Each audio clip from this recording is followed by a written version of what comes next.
Light it.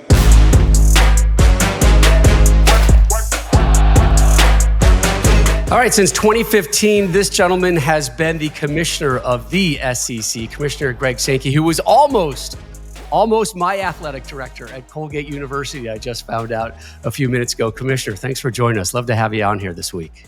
Good to be with you, and I made a good decision back in 2004, and Colgate seems to be fine without me. They're doing okay, but so is the SEC, my friend. No, we've had a good start.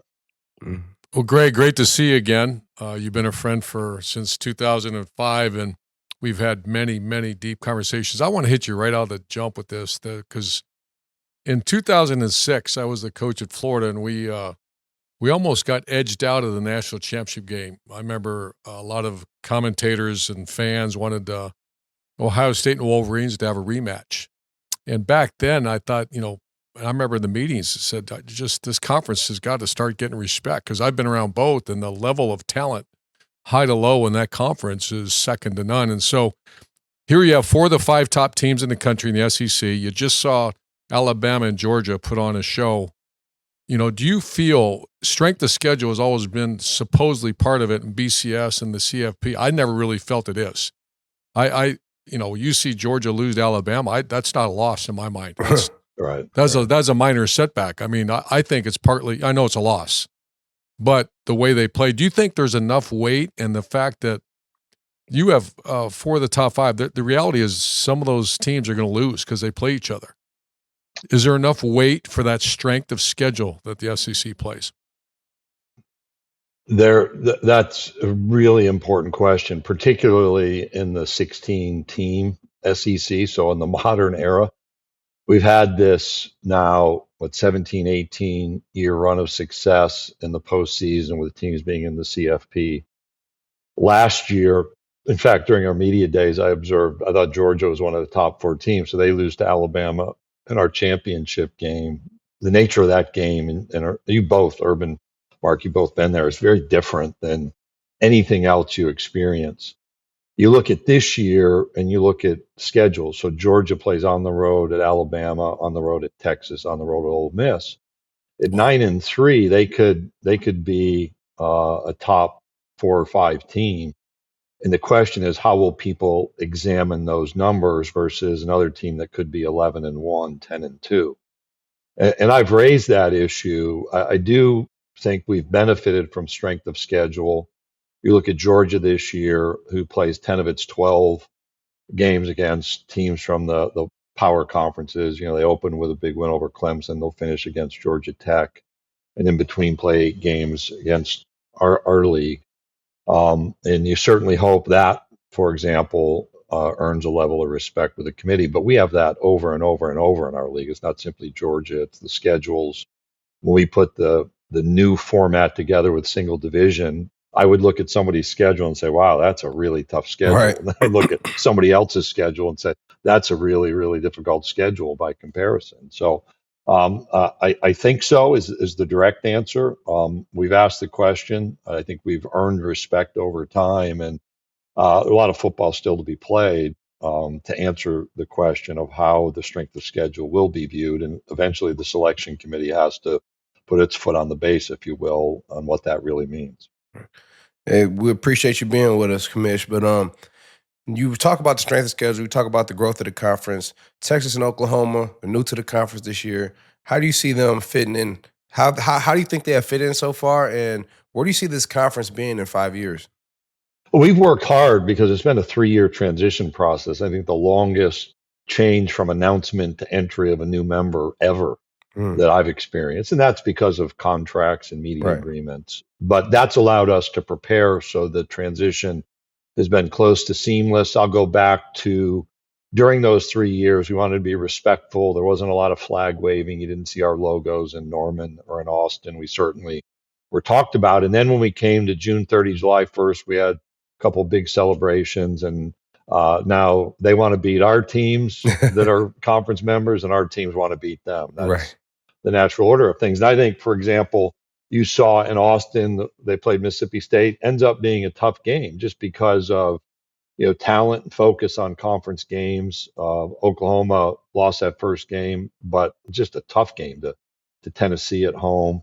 And across the board, I think just really, really good fits. As I look out 5 years, I'm not focused on numbers. I think the quality of our 16 members stands unique by comparison. In other words, above in a unique way, competitively across the board. We have 22 championships.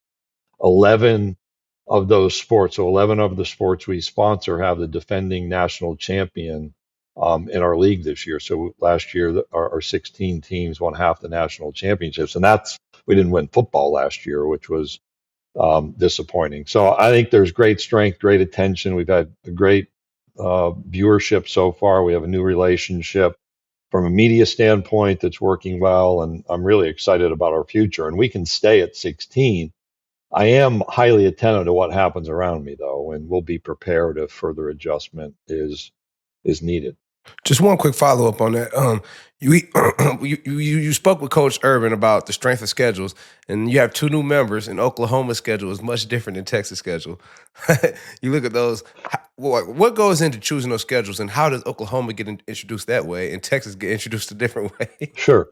We spent years, so during those 3 years, we weren't just sitting back waiting for membership entry, and we ran through a set of analytics, and you have to pick a date. So we actually looked post-expansion of our 14 teams after the single division format was decided. So keep in mind that the East-West format created huge imbalances in strength of schedule.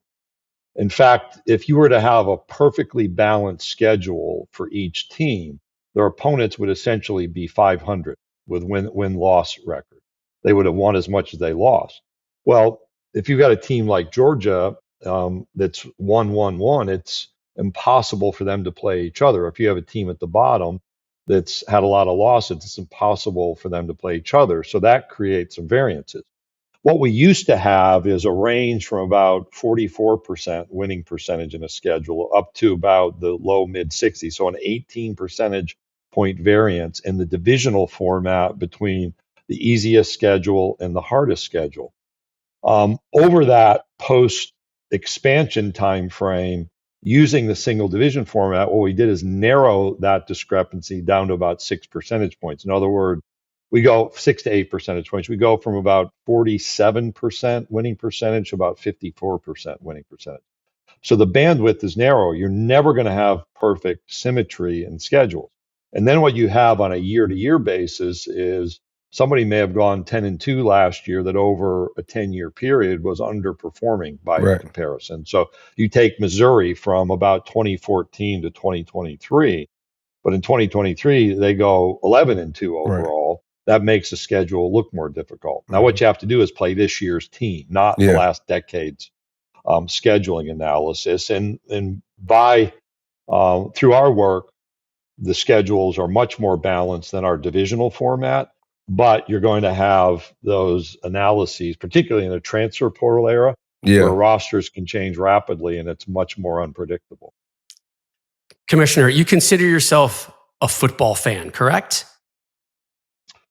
Yeah, I do. It's work. There was some hesitation. I'm going to tell you it's work. Yeah, it's work. I mean, it's like, work. All right. Ask Urban. Like, are you a football fan? Sure, but man, when you're in it, it's work. Okay, so catch me on a Monday, I remember at times, Greg, I hated football. Yeah, no, I've looked at my wife a couple of times around events and said I hate sports. So it's a wild swing from time to time. Right.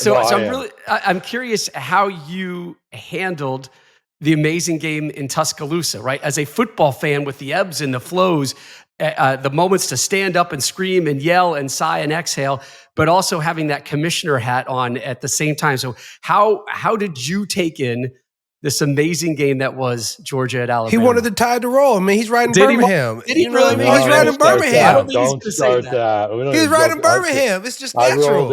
I rolled in from Oxford, so I'd been at the Kentucky Ole Miss game to start the day.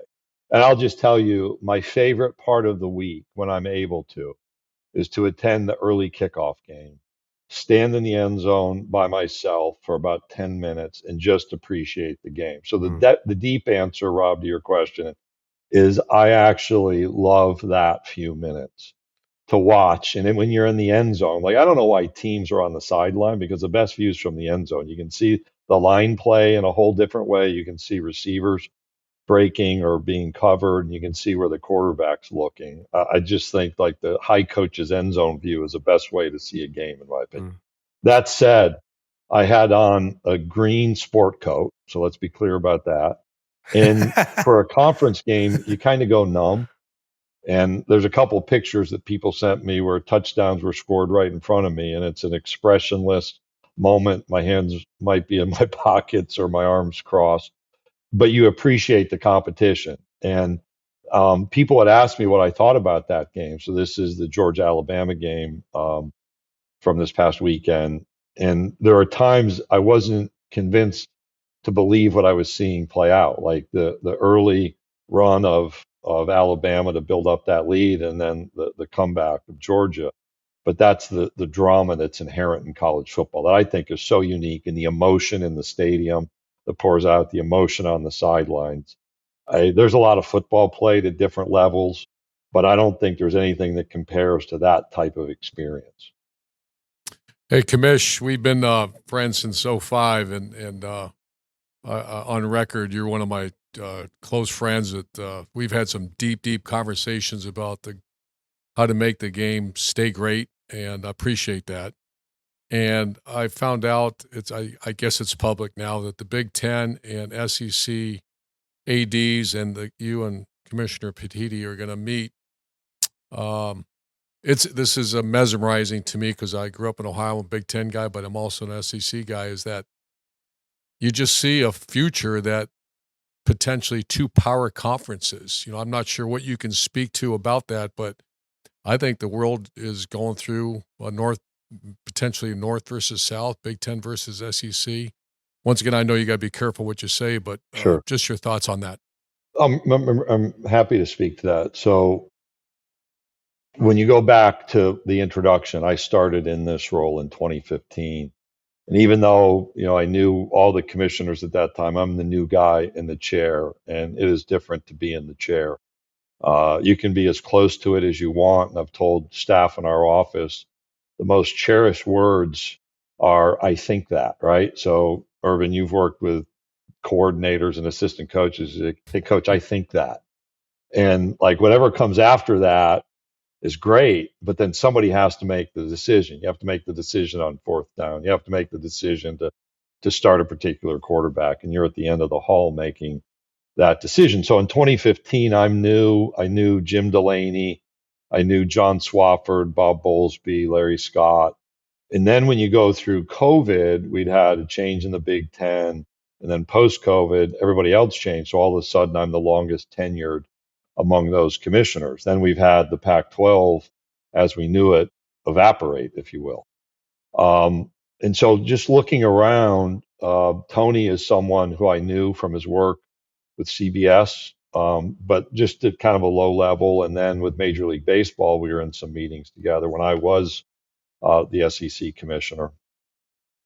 And he reached out to me pretty early on. And part of my observation relative to our meetings, and it's an outgrowth of an advisory group we formed in the spring, is if we can set a direction that we can agree on, others have the opportunity to participate and follow. So that's the fundamental, Urban.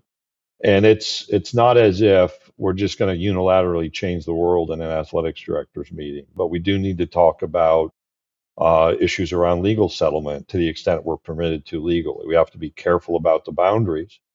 There was a report, like nobody called me. There was a report the day before we record this podcast about we're going to have a scheduling agreement. Well, we've played basketball challenges with people. Should we be talking about those things? I think certainly. Will that change things? Tony and I have talked about how playing rules are made. We've talked about how decisions are made in the NCAA. And I think one of my learning lessons over the last decade is we have enormous challenges in front of college sports. We have enormous opportunities and enormous support. We're not going to meet the challenges in front of us in big rooms filled with people, which is kind of the NCAA way, because there's so much disparity among the programs. That's And right. this ability to move from the way we've always done things to the way we're going to need to do things is accelerating more rapidly. And so that causes us to narrow the conversation a bit. What we want to do is bring people into that conversation eventually. But it starts with, can the two conferences come together around some common thoughts? I think this is really compelling. I don't mean to interrupt my partners here, but I've always felt, and I wouldn't mind you hitting that a little harder, is that the differences between the top 20 and it's not, I coached a Bowling Green. It was incredible, but it's a whole different set of problems, solutions, conversations, really, that you have to have at that level. And there's the other level that I would pull my hair out, Greg, at those meetings, the AFCA coaches. And I'm like, wait a minute, who's on this committee? Right. They have no idea. And I would stand up and everybody thought I was the bad guy because I was speaking, because I lived it. Wait a minute. We don't. So please speak to that. And once again, we're not being disrespectful for anybody. It's reality.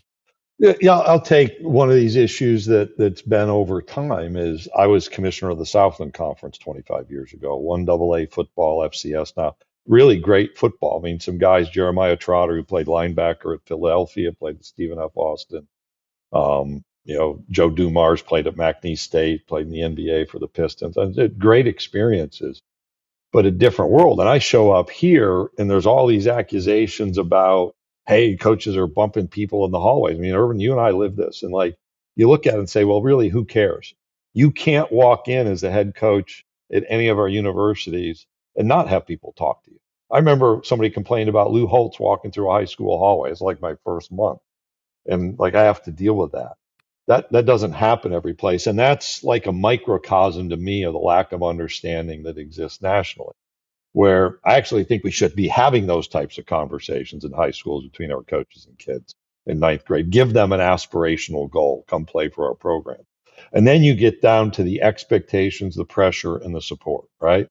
And I didn't put those in any order. There's great support for our programs, but with that great support, there were a different level of external expectations. And Urban, you as a coach at Bowling Green had an internal drive, right, to succeed, but different external expectations. Yeah, we want you to do well, but hey, if you don't win them all, doggone it, we're happy to have you. You go to Utah and you set a new standard there, right? But that internal fire, that flame burned brightly. And then you go to Florida, you still have that internal expectation. I think this is across the board for our coaches. But then you have all of these external expectations. You got great support, and that's a whole different way of living, way of thinking, way of dealing with things. And I respect greatly. In fact, I've gone to coaches to say, hey, thanks for being part of the SEC, because you came here from someplace else and you had a decision whether you wanted to jump into this and challenge yourself that way. And I have great respect for those folks who do that in whatever sport it is. The reality, though, is when you show up in a room and are trying to debate when we should recruit, how we should recruit, it's a whole different reality. Yep. Some in Division I sponsor sports just so they can build their enrollment profile. That's not our reality. Sure, it's an enrollment process, but there's a lot more happening here, and those differences have to be recognized. And that's where I think the decision-making process nationally has to change. And if it doesn't change, that's when the threats of kind of just divergence are real. That we're going to have to figure something out under the big tent. And if we can't, and if we're going to have to explore it, then we're going to have a very different reality in the future. Yeah. We're in a new day and age of college football. Topic is NIL, players getting paid. We've seen over the last few weeks that some of these players are starting to redshirt themselves to transfer to another program, possibly make more money. Is there anything that the NCAA could do, or is it on the individual conferences or even the U.S. Congress to be able to stop this and put some regulations on it? What's your take on that? Well, we're dealing with a set of realities. So anything that's changed over the last 5 years is the state level activity to tell us how to run college sports. And that's combined with federal lawsuits, federal litigation and outcomes that have forced change. And Mark, some of that change is what you're talking about.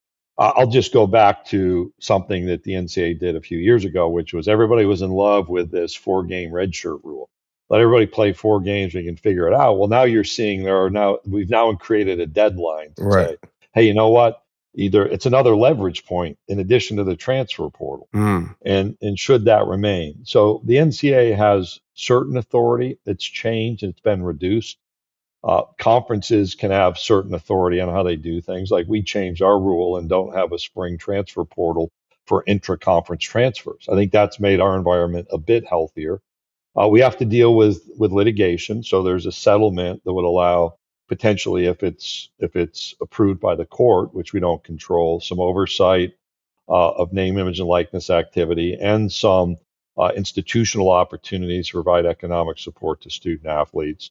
We still have, though, varying state laws. We have state attorney generals who have filed some lawsuits that limit transfer regulation, that have limited NIL oversight. And that puts you into this congressional conversation. Congress is a place where you can set a national standard. So we can have Final Fours, College World Series, and college football playoffs. Without a national standard, I think that's going to become more difficult. And our student athletes are saying, hey, I just want to know that when I'm across the line of scrimmage from somebody, they're held to the same set of standards I'm held to. Right. I think that's a fair ask. 100%. Our young people are asking for what is essentially consumer protection, because some of these stories that we've seen over the last few weeks indicate that promises were made that weren't fulfilled. There's no protection for a young person in this system. They have no idea the credibility of the so-called agent representing them. Those are not healthy environments. And this is not some 60-year-old conference commissioner with gray hair, and that gray hair being on fire saying, we can't do it this way. Everybody get off my lawn. We have to change. That change is happening. But we have to have a system that defines the right competitive environment. What's the structure that provides some protection for the participants in a new way and allows us to have national competition? Because hey, it's pretty cool when Texas goes up to Ann Arbor and plays a football game. Right. I've never been there. I went to the game. That should continue to happen. We want that to happen. Yep. But we need that national standard to help that happen. You keep mentioning the word change in college football, change off the field in college football. Do you forecast a time in the near future, say 5 years, 10 years, where college football has a commissioner right now, like the NFL does, that is looking upon all of college football and making the decisions that are best for the game? It's interesting because it used to be called a czar, and I'd point out the czar thing didn't work really well. Correct. For That's the why Russians. I went with commissioner. It's a little softer. No, Rob, that's a Colgate That's education. that Colgate education. Drug czars didn't really solve the drug problem. No, so they now didn't. We're into the commissioner label. I'll go back to COVID. So it's a simple observation. Somebody should be in charge, right? Okay. Go back to COVID. That wouldn't have worked very well.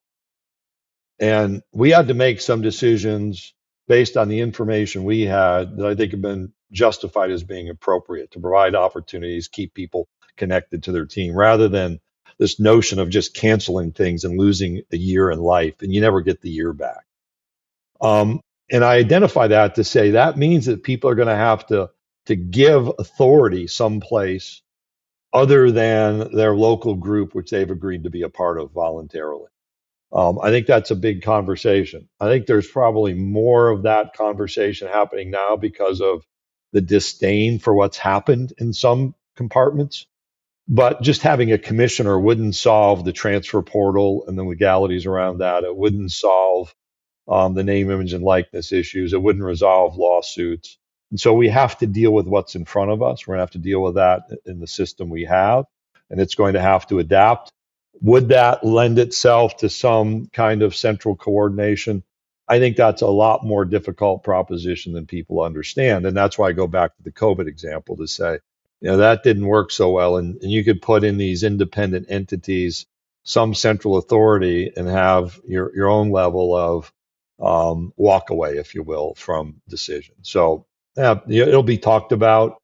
I've studied it a little bit, and I come back to, I don't want to dumb down the Southeastern Conference to be part of some Super League notion with 70 teams that some people speculate would happen. They want to be us, and that's on them to figure it out, not on me to bring myself back to earth. I'm coming to you, though. I'm coming to you, Commissioner Sankey, with the offer that I want you to be the commissioner of college football, all right? That I somehow have accrued this power to make that decision. Is that something that you would accept? I love my job here. So I'm going to be commissioner of the Southeastern Conference. And I avoid hypotheticals like that because I know the work that's needed to achieve that type of outcome. And I think generally, and I mean this respectfully to the question, Rob, there's a naivete about what that means. And that's why I try to go back to a tangible example of what it would have meant during a period of time. Like I once said, yeah, we could make our own decision in May of 20 about playing that fall. And like the world flipped out. But we had the independence to make our decision. So people have to think long and hard about what it actually means before they sign on. And that would include me. Yeah, I just got a question regarding our favorite topic, enforcement, NCAA, and what's happened in the last 15 years with the litigation and and I almost defend the NCAA now because I went through so much watching it and meeting with you, and you'd see stuff like you said, and I think probably half of it was nonsense when people told me, but I saw a number that the NCAA has paid on litigation. Every decision they made for the last 15 years was litigated, and really they lost the majority of them. The amount of resources that have gone to attorneys and just that, and as a result, you're getting memos and you're getting really something without guardrails right now. I watch, I listen, I have many colleagues still in this game. You are operating right now with very little guardrails. And I'm not saying it's bad. I mean, you watch TV, it might be the best college football has ever been. But I worry about life without guardrails. Same. And it is often difficult for people to conjure up sympathy for the NCAA. It's like, I'm from the federal government, I'm here to help. I'm from the NCAA, I'm here to help, are kind of the same things that people judge. But you do need a set of national standards. I think what's happened collectively is this push and pull from a system that worked. It was perceived as really well for decades. The money escalated, the external pressures increased, and collectively we didn't react. And so we should all point fingers at ourselves to a certain extent. And that's now causing us to make decades worth of change in a matter of months. And we just have to be honest about that reality. And I would just observe more deeply that we should be concerned about the impact of lack of guardrails. And we talk about the game, we talk about the environment around college sports. I'm actually concerned about individuals. Like I remember my maturity level at 19 and 20 and 21 years old. And, maybe it was better than average, but it still wasn't great. I don't know how you go from the 6-figure NIL deal as part of a team where in that sport you have this small chance of playing professionally. And the majority of people won't, even in my league, won't have that professional opportunity. Then they go to that entry-level job and their boss says, I need you here at this time. They've learned that playing football, right? They've learned about accountability. They've learned about teammates. But all of a sudden they're making $45,000 a year for a full-time job. And they're being asked not to just work like 8 to 5 because those jobs don't exist. If you have that fire we talked about when you were coaching, right? Part of it started when you were a GA and nobody cared that you were making $800 a month. So how do you go from this experience at the college level where everything's provided? You have concierge medical care, concierge medical or mental wellness care, you have nutritionists around you, you have NIL deals, to an entry-level job where you're lost. And we're not going to understand the impact of that reality for a number of years. We should be concerned about that. Because I think what will happen on the backside of this is there's going to be this next wave of criticism that, wow, look at what you did. This sense of perhaps entitlement's a word that's used. I do think education happens in our programs. You guys have lived it. People go from adolescence to adulthood in college sports. We have to make sure that continues to happen and then we set them up for success, not build these expectations up about what life is when you enter society outside of the basketball arena or the football stadium. And those expectations can't be met. That's a hard reality. Yeah. Commissioner, give me 2-3 things that you would like to see changed in college football to make it better for the players, for the institutions, for the coaches, for the fans. I want young people to line up across the line of scrimmage and understand that the people on the other side are held to the same set of standards that they are. Let's start there. I think that's fair for everybody. Yes. And I think our young people are asking for that. That's not some naive conference commissioner. That's one. Second, the young people involved deserve protection around their economic interests. So as it's opened up, it's sped up their realities, and it is not the oversight is not kept up. And I think we have some opportunities to achieve that depending on directions of settlement outcomes. And I think the third is we need to recognize we're still developing young people. Yes. And that emphasis and accountability needs to be there and needs to be allowed to be there. The development of resilience, the development of grit, the development of an educated mind, the development of growth, the ability to even come back if you didn't achieve that during your 4 or 5 years on campus. That needs to be focused. So I would identify those 3 as early priorities. And they tie into national standards, to having the right kind of oversight and accountability, to defining a competitive framework that can work for college athletics. We were just yelling at Mark the other day about finishing up his degree, right? You promised that to Mom, and it's not as easy as it sounds, right, Mark? It's not as easy as it sounds, but I got some people in my corner. You got some peeps? Like Commissioner saying that want that for me, who it's important to them on campus, back at the university. So I'm working to get that done, and I am going to get that done. Yep. But it's thanks to exactly what Commissioner's saying, just to remember that you're developing young people. And if they don't get it in the first 4 or 5 years, then they could come back and get it. And in Alabama, they have a great staff, great support from the academic side. And I got people who care about me and want to see me do well, and it's important to them. So I am going to get that done, Stoner. It's going to be an awesome graduation party. Commissioner, you're invited to it. Yeah, I will take that. I'm going to tell you a story. Wilbur Hackett. Mark, you would have run by him. He was an umpire in my league. Urban, he officiated your games. He was one of the guys that broke the color barrier at the University of Kentucky back in the late 60s. Wilbur got his degree just a few years ago in his 60s.